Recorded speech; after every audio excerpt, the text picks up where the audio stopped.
संस्कृत राष्ट्रभाषा बननी थी। डॉक्टर अंबेडकर ने संस्कृत को राष्ट्रभाषा बनाने के लिए प्रस्ताव भी पास किया। उनका प्रस्ताव फेल किसने कराया? नेहरू जी ने। भारत का जो झंडा डिजाइन हुआ था, नेशनल फ्लैग, वो भगवा कलर का था, उसमें ओम लिखा हुआ था, भगवा झंडा ओम निशान। किसने विरोध किया? नेहरू जी ने। दूसरा झंडा डिजाइन हुआ, भगवा रंग का झंडा, उसमें वंदे मातरम। किसने विरोध किया? नेहरू जी ने।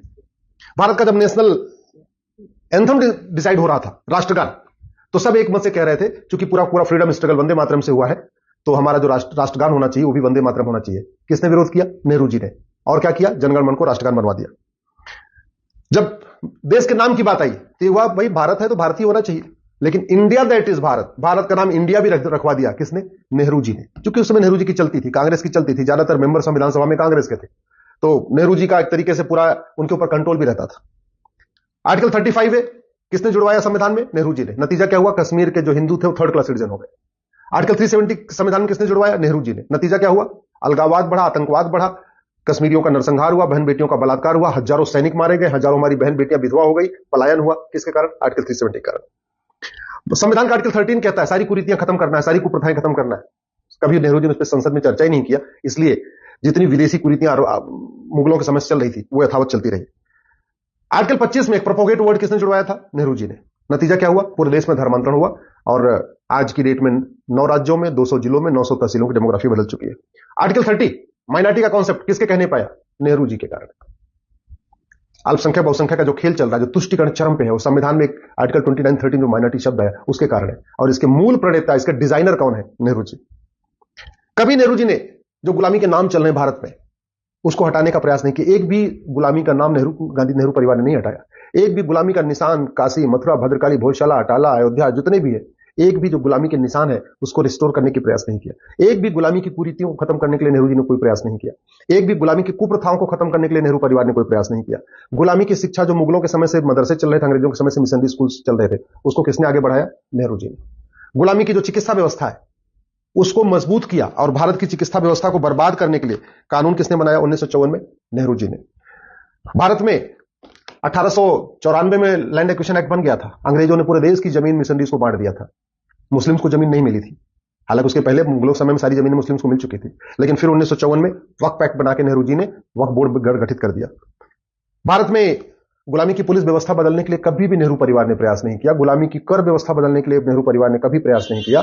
गुलामी की प्रशासनिक व्यवस्था बदलने के लिए कोई प्रयास नहीं किया। गुलामी की व्यापार व्यवस्था बदलने के लिए कोई प्रयास नहीं किया। गुलामी की नागरिक व्यवस्था बदलने के लिए कोई प्रयास नहीं किया।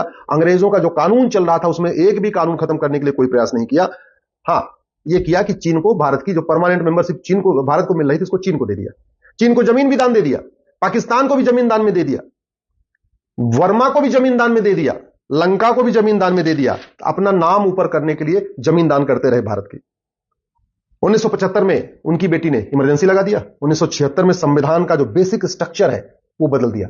जो संविधान का प्रियम्बल है ना, उसको संविधान का बेसिक स्ट्रक्चर कहते हैं, लेकिन 1976 में इमरजेंसी के दौरान जब लोकसभा का टेन्योर पूरा हो गया था तो संविधान का बेसिक स्ट्रक्चर, जिसको प्रियम्बल कहते हैं, उसको बदलाव कर दिया, उसमें 2-3 नए शब्द जोड़ दिए। 1984 में अलीगढ़ को माइनॉरिटी यूनिवर्सिटी का दर्जा दे दिया। ये पहली बार हुआ था कि भारत में किसी यूनिवर्सिटी को माइनॉरिटी डिक्लेयर किया गया था और यह काम इंदिरा जी ने किया था।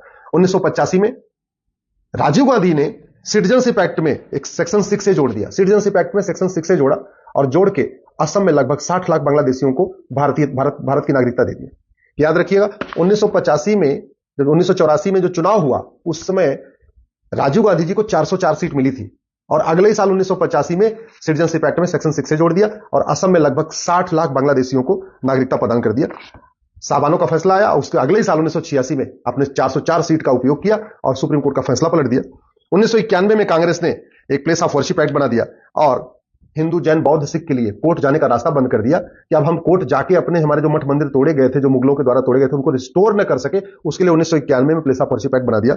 हिंदुओं को आपस में बांटने के लिए, हिंदुओं को, हिंदू, जैन, बौद्ध, सिख को आपस में बांटने के लिए और मुस्लिम और क्रिश्चियंस को विशेष फायदा पहुंचाने के लिए 1992 में माइनॉरिटी कमीशन एक्ट बना दिया। 1995 में जो वक्फ एक्ट नेहरू जी ने बनाया था 1954 में, उसको वापस लिया और बहुत ही खतरनाक 1995 में वक्फ एक्ट बना दिया।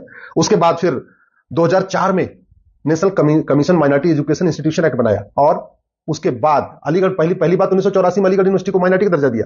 फिर 2004 में बाकायदा कानून बनाया और पूरे देश की यूनिवर्सिटीज को माइनॉरिटी यूनिवर्सिटी घोषित करना शुरू किया और जामिया भी उसी कानून के अंतर्गत हुई है।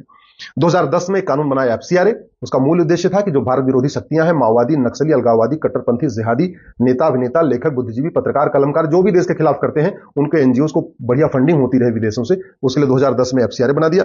2012 में राइट टू एजुकेशन एक्ट को बदला, मदरसों को राइट टू एजुकेशन एक्ट के दायरे से बाहर निकाल दिया। इसका मतलब ये हुआ कि जो शिक्षा अधिकारी हैं, एजुकेशन ऑफिसर्स होते हैं, वो जाके ये ना देख पाए कि मदरसों में क्या पढ़ाया जाता है, मदरसों में कौन पढ़ा रहा है, मदरसों का सिलेबस क्या है, मदरसों का करिकुलम क्या है। इसके लिए 2012 में बाकायदा मनमोहन सिंह जी की सरकार ने, या सोनिया गांधी जी उसको सरकार कह लीजिए, उन्होंने राइट टू एजुकेशन एक्ट को ही बदल दिया।